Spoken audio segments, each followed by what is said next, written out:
आपको पता है इंसान जब चांद पर गया तो वहाँ क्या छोड़कर आया? ये तो टट्टी है। नहीं, सीरियसली, अब तक 12 एस्ट्रोनॉट्स चांद पर कदम रख चुके हैं और ये सभी अमेरिकी स्पेस एजेंसी नासा के अपोलो मिशन के तहत चांद पर गए थे। नासा हिस्ट्री डिवीजन की वेबसाइट के मुताबिक एक अपलोडेड लिस्ट है जो बताती है कि एस्ट्रोनॉट्स वहाँ क्या छोड़कर आए, जिसमें फ्लैग्स, फैमिली फोटोज, पंख और हथौड़ा, ये सब कुछ था। लेकिन साथ में थे 96 बैग्स जिसमें ह्यूमन वेस्ट था, यानी वो बैग्स जिसमें वो डाइपर्स थे जिसमें एस्ट्रोनॉट्स ने मल, पेशाब और उल्टी की थी। नासा की दिलचस्पी ये जानने में रही है कि इन 50 साल में उस मल का चांद पर क्या हुआ, उस इंसानी वेस्ट में जो बैक्टीरिया होते हैं क्या वो ऐसे नए माहौल में टिक पाए, नहीं टिक पाए, और इसलिए नासा उन डाइपर्स वाले बैग्स को वापस धरती पर लाना चाहता है। देखिए, चांद जहाँ जीवन की खोज चल रही है वहाँ इंसानों या जीव से जुड़ी हर चीज काम की है और चांद हमारे काम का है। एक तरफ उस स्पेस को समझने के लिए दुनिया की खिड़की है, वहीं दूसरी तरफ ताकतवर देशों के लिए खुद को सुपर पावर बताने का एक जरिया भी, जिसकी शुरुआत हुई थी 50 साल पहले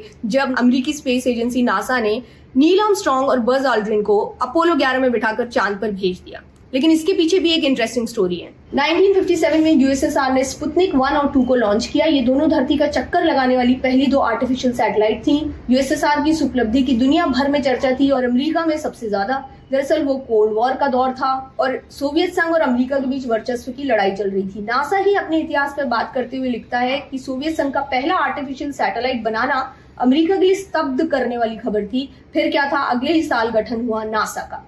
इस बीच सोवियत संघ ने लूना 1 को चांद पर भेजने की नाकाम कोशिश के बाद लूना 2 को सफलतापूर्वक चांद की सतह पर लैंड करवाकर इतिहास में अपना नाम उस देश के तौर पर दर्ज करवाया जिसने सबसे पहले चांद की जमीन पर कोई स्पेसक्राफ्ट पहुंचाया। लेकिन फिर अमेरिका तो अमेरिका है। 10 साल बाद अमेरिका ने यूं बाजी मारी कि भाई आपने स्पेसक्राफ्ट भेजा है, हम अपने 2 इंसान यानी 2 एस्ट्रोनॉट स्पेस पर भेजकर इतिहास में एक नया पन्ना जोड़ देंगे। अब इन सब में चीन कैसे पीछे रहता? 2013 में चंग 3 की सॉफ्ट लैंडिंग कर चीन तीसरा देश बन गया चांद पर मौजूदगी दर्ज करने वाला। वैसे ये रेस सिर्फ शक्ति प्रदर्शन के लिए नहीं है। मार्स पर जिंदगी तलाशने से पहले एजेंसी चांद के मैदान पर प्रैक्टिस करना चाहती हैं, क्योंकि मार्स के मुकाबले चांद धरती से ज्यादा करीब है। चांद पर धरती के मुकाबले ग्रेविटी 6 गुना कम है, यानी चांद से अगर मार्स के लिए टेक ऑफ किया जाए तो 40 गुना एनर्जी कम लगेगी। बस जरूरत है चांद पर ऐसे रिसोर्सेज को खोज निकालने की जिससे स्पेसक्राफ्ट के लिए ईंधन तैयार किया जा सके।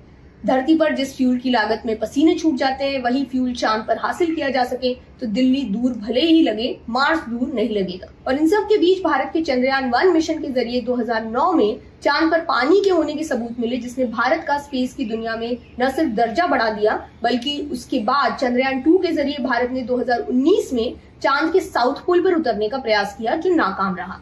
लेकिन 2023 में फिर इसकी कोशिश की गई और ये कोशिश सफल रही। भारत बन गया चांद के साउथ पोल पर लैंड करने वाला पहला देश और साथ ही चौथा देश जिसने चांद की सतह पर स्पेसक्राफ्ट को उतारा। साउथ पोल का ऊबड़ खाबड़ हिस्सा जो छांव से घिरा रहता है, इन चट्टानों के नीचे वाटर आइस के होने के सबूत सबको इस तरफ खींच रहे हैं, क्योंकि हम सब जानते हैं कि जल है तो जीवन है और इसी जीवन की तलाश में चांद पर कॉलोनी बनाने के लिए, मार्स जाने के लिए सरकार, एजेंसीज और प्राइवेट कंपनियां हाथ मिला रही हैं, ये कहकर कि मिलकर काम करेंगे।